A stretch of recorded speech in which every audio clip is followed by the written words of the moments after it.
Hi guys, आपका स्वागत है आपके अपने show MKJ talks for investment इन हिंदी में।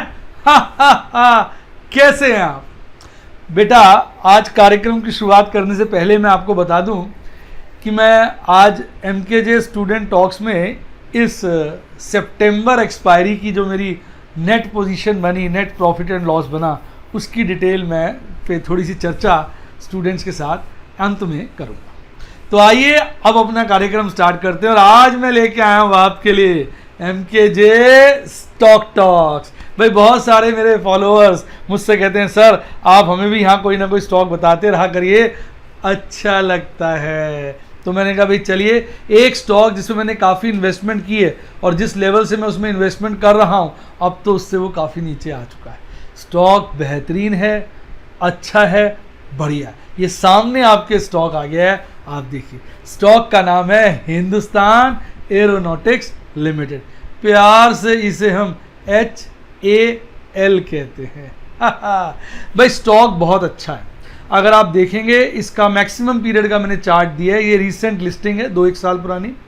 स्टॉक ने अपने लाइफ टाइम में 1423 का साहब हाई बनाया और 470 का बॉटम, और इस वक्त 767 के लपेटे में मिल रहा है। और आपको बता दूं अभी कुछ समय पहले ही इसका 1005 रुपये के आसपास पे OFS आया था। सरकार ने OFS द्वारा इसके शेयर्स इशू किए थे 1005 के आसपास, और तब से गिरता गिरता 767 के आसपास आ गया है, रीसेंट लोज के आसपास आ गया है। स्टॉक अच्छा है। चाइना पाकिस्तान प्रॉब्लम के चलते गवर्नमेंट जो है डिफेंस पर खर्चा बढ़ा रही है, जिसकी वजह से इसको बहुत सारे ऑर्डर्स सुनने में आया है मिले। वैसे भी ये टॉप नॉच कंपनी है अपने एरिया में जहां ये काम करती है। तो अब मैं आपको टिकर टेप के जो 5 पैरामीटर्स होते हैं, जिसकी मैंने कई बार अपनी वीडियो में चर्चा करी है, उन 5 पैरामीटर्स पे टेस्ट कर लेते हैं कि भाई ये स्टॉक कैसा है कैसा है कैसा है। पहला पैरामीटर इंट्रिंसिक वैल्यू। टिकर टेप का मानना है कि जो इसकी करंट वैल्यू है इसकी इंट्रिंसिक वैल्यू से कम है, तो बढ़िया है, बढ़िया भाई, ये तो एक फेवरेबल पॉइंट है। Return versus FD rates. टिकर टेप का मानना है कि ये स्टॉक डिविडेंड्स और कैपिटल एप्रिसिएशन के द्वारा FD के मुकाबले ज़्यादा रिटर्न देने की क्षमता रखता है। बढ़िया है साहब। डिविडेंड रिटर्न्स बहुत अच्छी है। आगे मैं आपकी डिविडेंड रिटर्न बताऊंगा, 4.5% के आसपास है, चलो बता ही दिया। एंट्री पॉइंट, भाई इस वक्त ये जो स्टॉक है ओवरबॉट जोन में नहीं है साहब, नीचे की तरफ है, तो खरीदने के लिए इस वक्त ये अच्छी रेंज में चल रहा है। इस स्टॉक के ऊपर कोई भी रेड फ्लैग नहीं है, यानी कोई भी ऐसी बात नहीं है जो चिंता का विषय हो। तो जो 5 पैरामीटर टिकर टेप लेता है किसी स्टॉक को जांचने के, तो उन 5 पैरामीटर पे ये स्टॉक खरा उतरता है। लेकिन मैं बता दूं, आंख मीच कर किसी की बात पे विश्वास नहीं करना चाहिए, ना टिकर टेप की ना मेरी।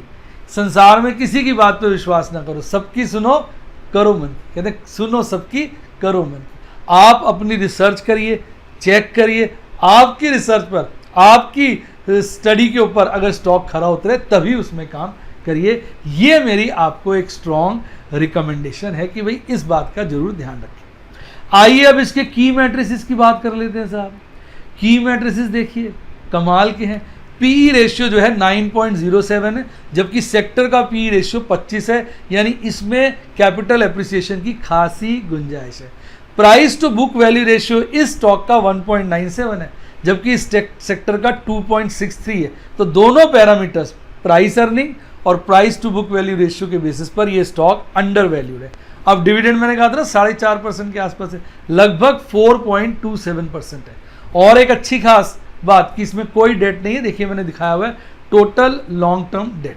तो मैं ये 6 पैरामीटर्स जो होते हैं की मैट्रिक्स, इस पर स्टडी करता हूं सदा। ऊपर एडिट का बटन दिया हुआ है, आप चाहें तो टिकर टेप पे उस एडिट के बटन का इस्तेमाल कर आप ये जो 6 पैरामीटर्स के अलावा और भी पैरामीटर्स सेट कर सकते हैं। आइए अब बात करते हैं इसकी टॉप लाइन और बॉटम लाइन। साहब टॉप लाइन कहते हैं रेवेन्यू यानी सेल्स को, बॉटम लाइन कहते हैं प्रॉफिट्स को। तो आप देखिए टॉप लाइन पिछले 4 साल की देखिए, 2017, 2018, 2019 और फाइनेंशियल ईयर 2020 लगातार ऊपर बढ़ रही है, जो कि बड़ी अच्छी बात है। और अगर बॉटम लाइन देखेंगे वो भी लगातार ऊपर बढ़ रही है। बस 2018 जो फाइनेंशियल ईयर था उसमें प्रॉफिट में थोड़ी गिरावट आई थी, पर उसके बाद 2019 के फाइनेंशियल ईयर में, फाइनेंशियल ईयर 2020, दोनों बार प्रॉफिट लगातार बढ़ता रहा। अब हम बात कर लेते हैं भाई एनालिस्ट लोग क्या कह रहे हैं। टिपका टेप के अनुसार 68% एनालिस्ट जिनसे सलाह मशवरा की, 68% एनालिस्ट ने सिग्नल दिया कि भाई शेयर को खरीदें।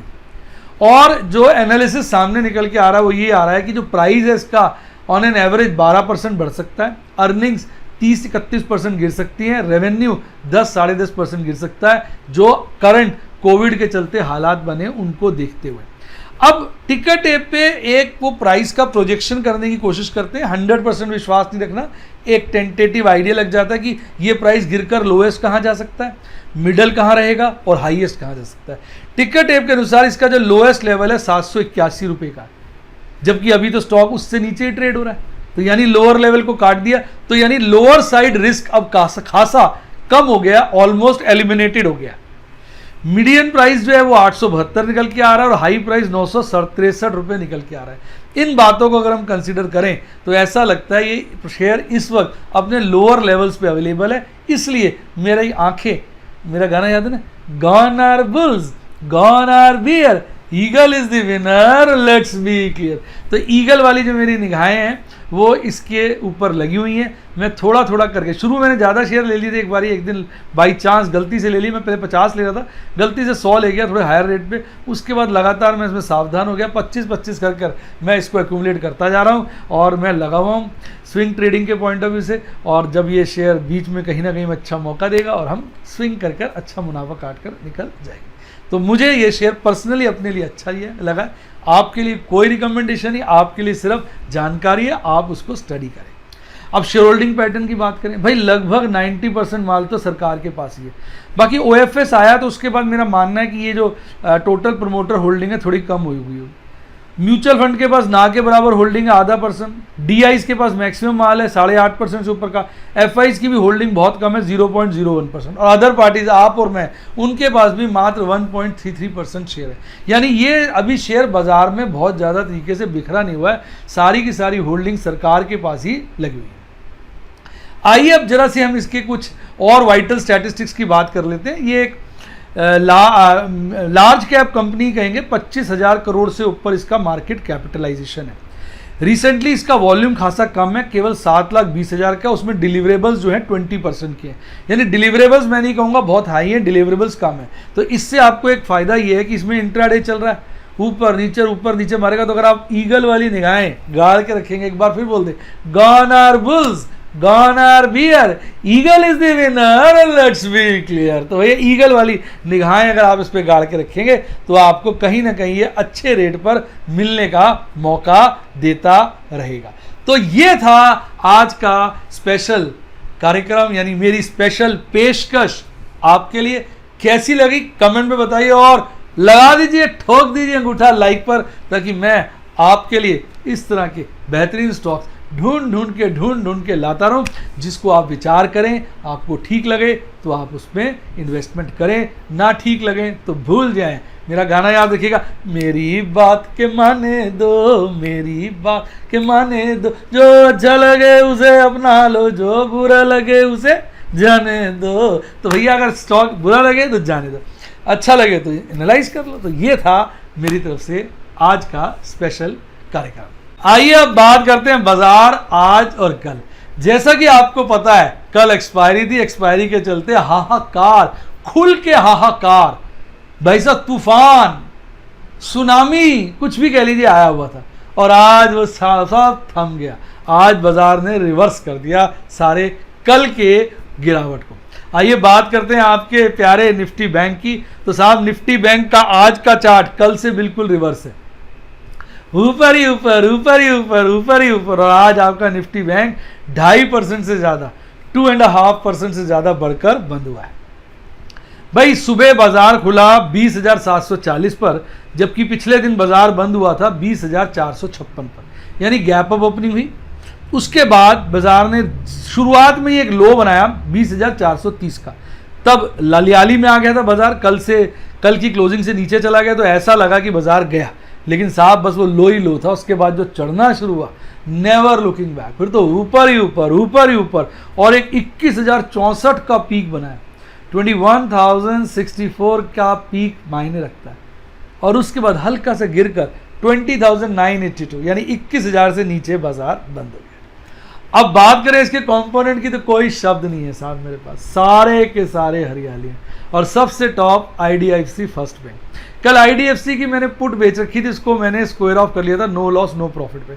ऑल्दो मुझे ज़्यादा शेयर खरीदने थे कल, पर मैं 2000 शेयर ही खरीद पाया, लेकिन कल की खरीद से आज इसका रेट करीबन 3 रुपये बढ़ गया, यानी 2000 इंटू 3 6 साढ़े 6,000 का लॉस। मेरी जो MKJ 1/3 ऑप्शन स्ट्रैटेजी है जिसकी चर्चा मैंने कल की थी, उसने रिकवरी करा दी। ऑल्दो मैंने इसमें 1/3 नहीं 1/10 शेयर ले पाया, 19,000 का लॉट था ना, 2000 तो बहुत कम हो गए ना, 1/10 के आसपास हो गए, पर ठीक है कोई बात, जो लग जाए बढ़िया, कौन सा संसार खत्म हो गया।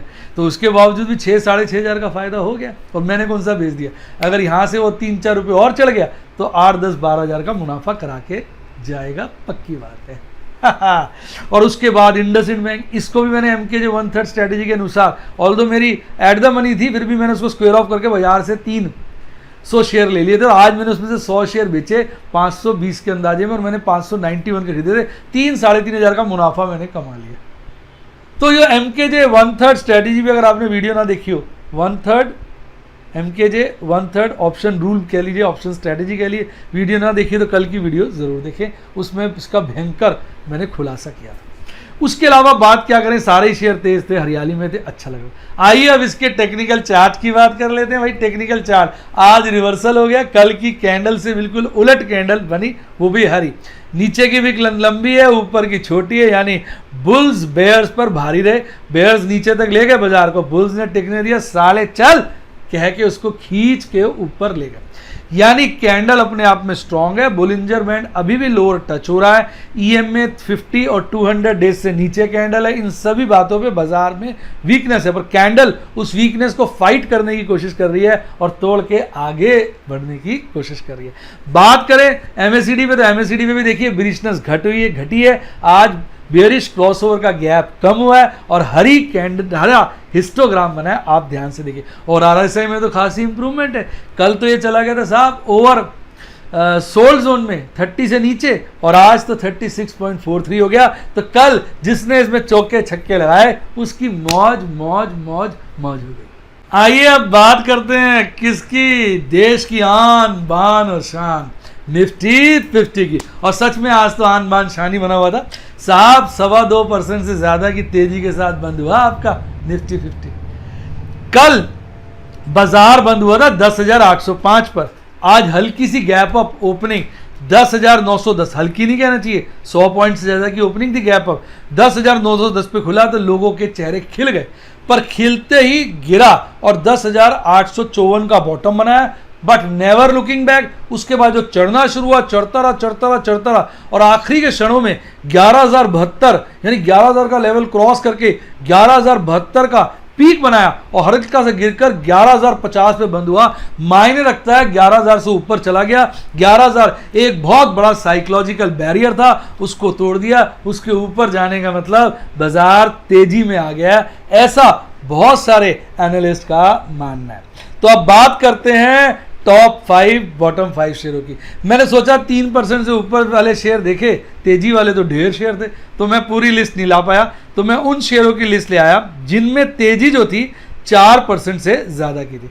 तो 1 2 3 4 5 6 7 8 शेयर, तो 8 शेयर थे जिनमें तेजी आज 4% से ज्यादा थी, तो 3% से ज्यादा वाले तो और भी हो गए। सबसे ज्यादा तेजी Bajaj Finserv, followed by IndusInd bank, Cipla, HCL technology, Bharti Airtel, Larsen, Grasim, Eicher motors. फिर मैंने कभी 5 के बॉटम शेयर पकड़े तो 5 के बॉटम निकले ही नहीं, 4 निकले लालियाली वाले। कल केवल 1 हरियाली में था और बाकी सारे लालियाली में थे, आज 4 लालियाली में थे, बाकी सब हरियाली में थे। तो बॉटम 5 में हरा शेयर भी आ गया है, कौन सा, एशियन पेंट का। सबसे ज्यादा गिरावट SBI लाइफ इंश्योरेंस में देखने को मिली, ये नया शेयर है जो निफ्टी 50 के अंदर इंक्लूड किया गया। उसके बाद BPCL, UPL, HDFC life. HDFC life भी एक नया शेयर है जो निफ्टी 50 में इंक्लूड किया गया। तो ये आपने देखा कि ओवरऑल स्क्रिप्ट वाइज देखेंगे तो आज तेजी थी।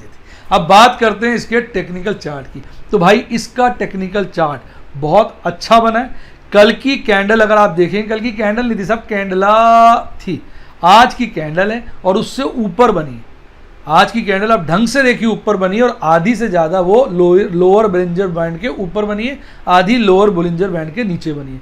आज उसकी जो विक है 50 डेज 200 डेज ईएमए से ऊपर चली गई थी। जो पीली वाली लाइन है ना वो 200 डेज ईएमए उससे ऊपर चली गई थी। हाँ, ऑल्दो क्लोजिंग उससे हल्की नीचे हुई है। तो ओवरऑल अगर उसको काट देती है, क्लोजिंग उसके ऊपर ले लेती तो मानते हैं लॉन्ग टर्म बुलिश हो गया चार्ट, ऐसा टेक्निकल एनालिस्ट का मानना है। अब बात करें तो अब कहने का मतलब ये वो बोलिंजर बैंड पे तो वीकनेस है क्योंकि लोअर बैंड टच हो रहा है। बात करें 50 डेज ईएम में तो शॉर्ट टर्म वीकनेस है क्योंकि उससे नीचे है। 200 डेज ईएम को हल्का हल्का काट दिया है तो न्यूट्रल कह लीजिए। और एमएसडी चार्ट पे बात करेंगे तो बेयरिश क्रॉसओवर कम हुआ है, आज का हिस्टोग्राम हरा है। और आरएसए पे बात करेंगे तो बहुत तेजी से बढ़ा है और 41 के आसपास पहुंच गया। यानी ओवरऑल काफी सारे लेवल्स पर यह दिख रहा है कि बियरिशनेस कम हुई है, बुलिशनेस खासी बढ़ी है और ये माहौल अगर 2-3 दिन रहा तो बाजार अच्छा बुलिश हो जाएगा। आइए अब बात करते हैं ऑप्शन चेन एनालिसिस की। भाई साहब भयंकर परिवर्तन है ऑप्शन चेन एनालिसिस में। कल हाईएस्ट ओपन इंटरेस्ट था 11,500 पर। अब हम बात कर रहे हैं आपके अक्टूबर की ऑप्शन चेन एनालिसिस ऑप्शंस की, जो 29 अक्टूबर का एक्सपायर होंगे। ये लंबा पीरियड है इस बार का। तो 11,500 पे देखा जाए कल हाईएस्ट ओपन इंटरेस्ट था, जहां पर आज कॉल अनवाइंडिंग हुई है। और कल 12,500 पे सेकंड हाईएस्ट ओपन इंटरेस्ट था, जहां पर हल्की नई कॉलें लिखी गई हैं, जिसके चलते आज जो 12,500 है वो हाईएस्ट ओपन इंटरेस्ट का कॉल का लेवल बन गया। यानी कहीं ना कहीं मजबूती ऊपर के लेवल पे जा रही है, नीचे के लेवल पे घट रही है। इसका मतलब ये बाजार में मजबूती दर्शाता है, यानी बाजार बुलिश है ऐसा शो करता है। अब बात करते हैं पुट के ओपन इंटरेस्ट की। तो पुट का ओपन इंटरेस्ट अभी भी और कल भी 10,500 पे हाईएस्ट और आज 10,500 पे फ्रेश आपकी जो है पुट राइटिंग हुई है। तो जिसके चलते 10,500 एक स्ट्रॉन्ग सपोर्ट का लेवल बन गया, जिसको काटना मुश्किल है। अब एक चीज देखने वाली है, कल जो था 11,000 का लेवल था, जहां पर सेकंड हाईएस्ट ओपन इंटरेस्ट था पुट का, पर आज वो चेंज होकर 10,000 के लेवल पर आ गया। तो कहने का मतलब जो पुट का डेटा है वो नीचे के लेवल पर मजबूती दिखा रहा है, यानी सपोर्ट दिखा रहा है, और कॉल का डेटा ऊपर के लेवल पे दिखा रहा है। तो थोड़ा सा यहाँ विरोधाभास है। कॉल का डेटा कह रहा है बाजार में मजबूती है, पुट का डेटा कह रहा है बाजार न्यूट्रल है या हल्की सी कमजोरी है। तो ये कई बार विरोधाभास नजर आता है। ये दर्शाता है कि भाई साहब सावधान, बाजार इधर या उधर कहीं भी जा सकता है, तो आपको सावधानी से काम करना है। बात करते हैं टोटल ओपन इंटरेस्ट की, तो कोई परिवर्तन नहीं है साहब। टोटल ओपन इंटरेस्ट हाईएस्ट 10,500 पे और वहां पर टोटल ओपन इंटरेस्ट बढ़ा है। इसको बोलते हैं पॉइंट ऑफ मैक्सिमम पेन, और माना जाता है बाजार इसके लपेटे में बंद होना चाहिए। बाकी कोई गारंटी किसी चीज की नहीं होती है।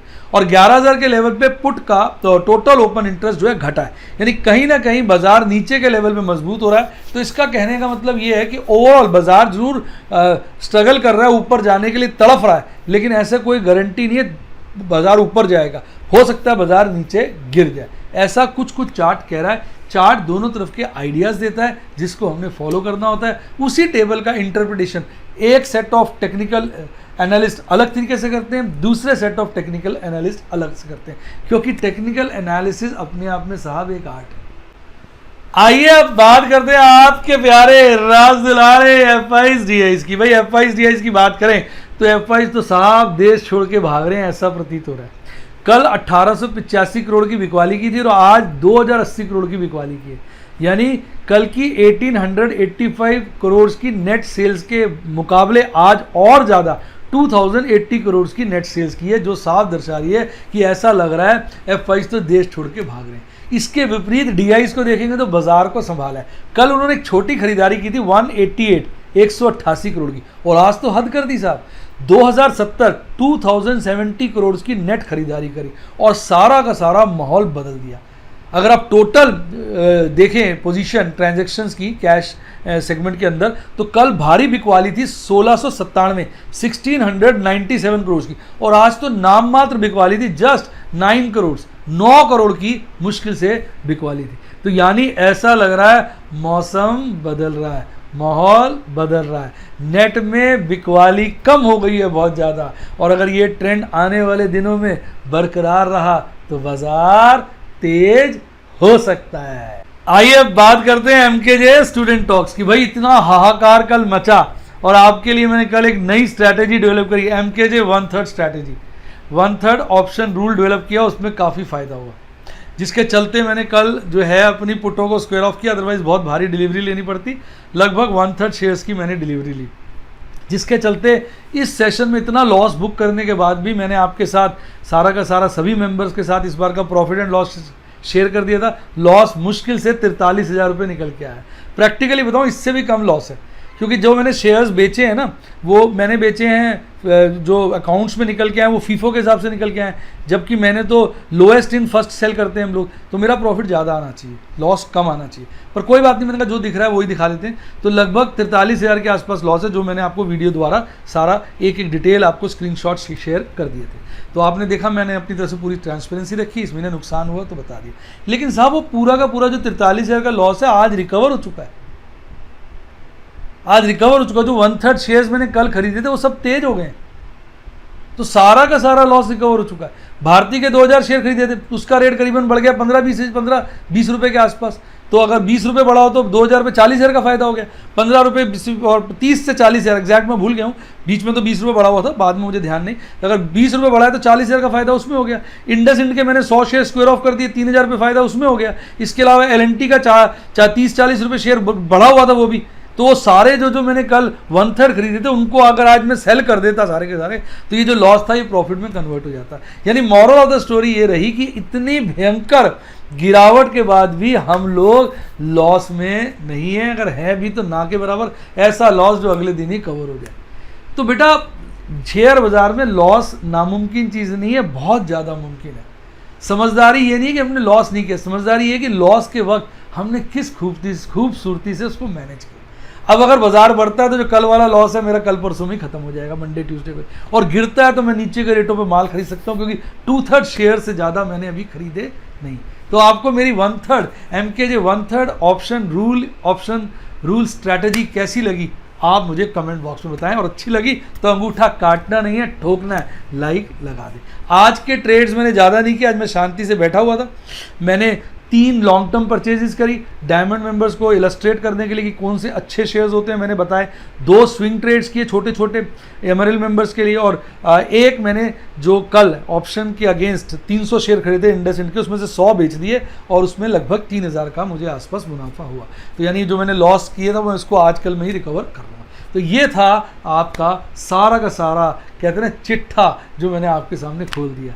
अगर आप भी मेरे स्टूडेंट बनना चाहें तो सब्सक्राइब के साथ ज्वाइन का बटन आ रहा है, दबा दीजिए, आपको सारे प्लान मिल जाएंगे। बाकी मैं व्हाट्सएप अपने टेलीग्राम चैनल पे भी बीच बीच में इसकी डिटेल दे देता हूँ आपकी रिक्वेस्ट पे। उम्मीद करता हूँ वीडियो को आपको मजा आया होगा, तो वीडियो को लाइक करें, अपने दोस्तों के साथ शेयर करें। और हाँ, अगर आपने अपना डीमैट अकाउंट नहीं खोला तो लिंक डिस्क्रिप्शन बॉक्स में फटाफट खोल लीजिए, और IPO आने वाले हैं। और अगर डायरेक्ट म्यूचुअल फंड में अप्लाई करना तो उसका लिंक भी डिस्क्रिप्शन बॉक्स में, और अच्छी किताबें पढ़नी है तो उनका लिंक भी डिस्क्रिप्शन बॉक्स में। और ये आ गया क्या, मेरे टेलीग्राम चैनल का लिंक। जिसने इसको ज्वाइन किया उसकी लाइफ झिंगा लाला झिंगा लाला। इसी के साथ साथ bye, god bless you, happy investing, और आप स्टॉक मार्केट के बेताज बादशाह बने।